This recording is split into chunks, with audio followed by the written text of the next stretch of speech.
Alright, this video is going to be called how to do a water change. It's Aquarium freshwater fish rescue. And this is my red Texas and convict tank. Convicts were meant to be dithers, but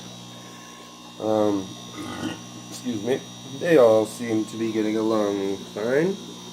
As you can see, this tank is well due for a water change. I am using sponge filter for filtration. That's a DIY sponge filter. I'll make a video on at a later date. But the reason we're doing water changes is because ammonia builds up in the water from the waste in the food that's decomposing.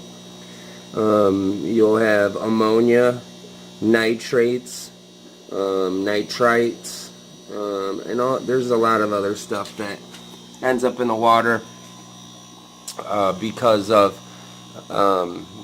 fish going to the bathroom, eating.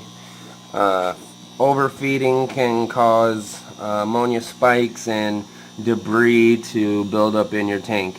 I feed my fish once a day, and as you can see, a lot of this stuff that's on the bottom is not decomposing fish food. It's actually feces. So I am going to show you guys how to do water change. And explain why they're so important while I do it. First thing you're going to need is a hose and a bucket. This is a 55-gallon tank, and I do weekly water changes of about 10 to 20%. Okay, so the first thing I want to do is vacuum out all of the debris I can get. I like to kind of plug up the end of the tank, the end of the hose, to kind of restrict how much water flow is coming out and just have enough suction to vacuum out the debris. That way my tank, or my, this way my bucket doesn't fill up with a whole bunch of water and then I'm still left with a lot of debris in the tank. So, once I get the debris out, then I let my thumb off the hose and just suck up, 10%, 20% of the water. So, what I like to do, I have a lot of fish tanks. I have quite a few 55-gallon tanks, and I don't do very much more than a 10 to 20% water change. Reason being is I just don't think it needs it, especially when you're doing weekly water changes.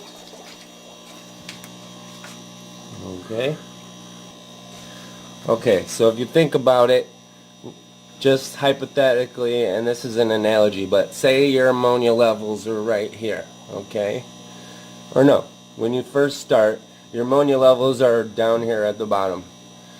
You get your fish in the tank, you start feeding them, some of the food is decaying, and then they're going to the bathroom, and your ammonia levels are rising. The longer you wait, the more the ammonia levels go up. So you have your filter going, which has beneficial bacteria, which is the bacteria in the filter pads are gonna eat up and disperse and get rid of some of those chemicals that you don't want.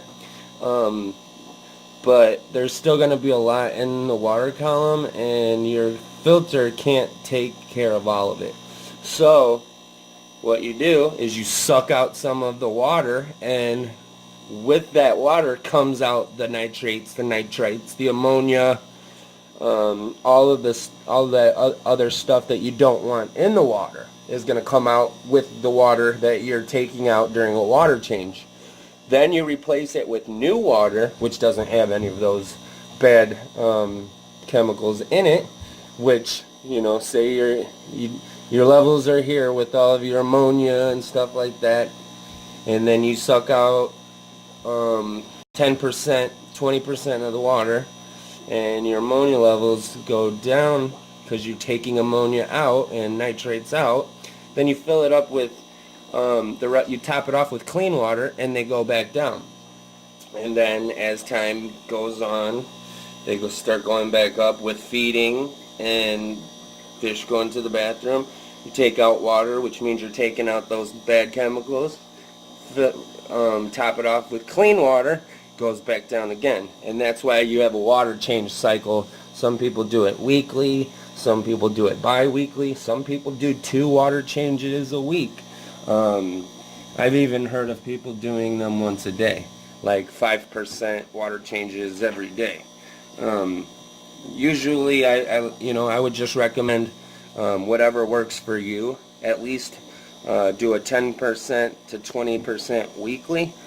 After your aquarium is established and your filter has enough beneficial bacteria in it to accommodate the amount of fish you have, then it gets a little bit easier, and by that time you should have a good idea of how your fish tank is working.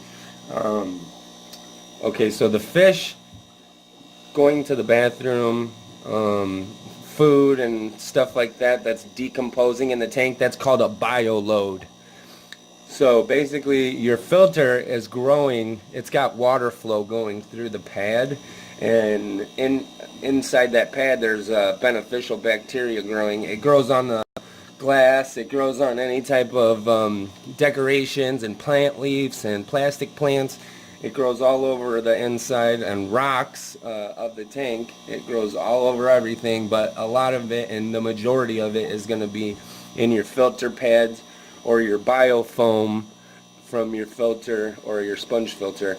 And that beneficial bacteria carries a certain amount of bacteria that can handle your bioload, and sponges just have such a big surface area that they can contain more beneficial bacteria, and your sponge or your filter will eventually, once your tank is established, that means that your filter has grown enough bacteria to accommodate the bioload specifically for the amount of fish that you have. And the more media that you have in your filter, the more bacteria you can contain, basically. And then I don't think you can have too much beneficial bacteria. And then, like I said, your filter pads or your sponge filter is it's gonna grow the amount of bacteria that you need to accommodate your bio load. So with that being said, this is a 55-gallon tank. I've already taken out 5 gallons. It's really not, that doesn't look like that much. I'm gonna take out a little bit more. Maybe like another half of a 55 or so, but what I like to do, get the siphon going and move my hose in circles like this, just to kind of get water from all different parts of the tank and out of the water column, because I'm sure the negative chemicals that are in your tank are everywhere, but this way you're for sure getting a lot of that negative bacteria or negative chemicals out. I like to poke my sponge filter. If you have a hang on the back, once you get your bucket about halfway filled, you can take out the pads and rinse them off in the water that came out from your water change, and that way you can get all the gunk and stuff out of there. That way you can have better flow through your filter, which in turn, more water that passes through your filter, the more that your beneficial bacteria can get rid of that negative chemicals. So now I'm going to top the tank off, and then the water change will be done. Depending on where you live and how your water comes from your water company, you might need to dechlorinate the water. You might need to change your pH. I personally live about an hour south of Chicago. I don't have to do anything to my water. I don't use a dechlorinator. I don't use pH up or down. I don't use any buffers or anything like that. But that's just from a trial and error over time. I don't recommend anybody does that unless they know their water parameters. You can get a hold of your water company, and they will tell you, you know, how the water is, what's in it, and stuff like that to give you a better idea. But if you're new to keeping fish, I would recommend maybe testing your water, taking it to the pet shop, have them test it, see how it is, how, you know, maybe get some dechlorinator just to be safe. So I'm going to dump these 2 buckets, and then I'm going to fill up the tank, and then the water change is done.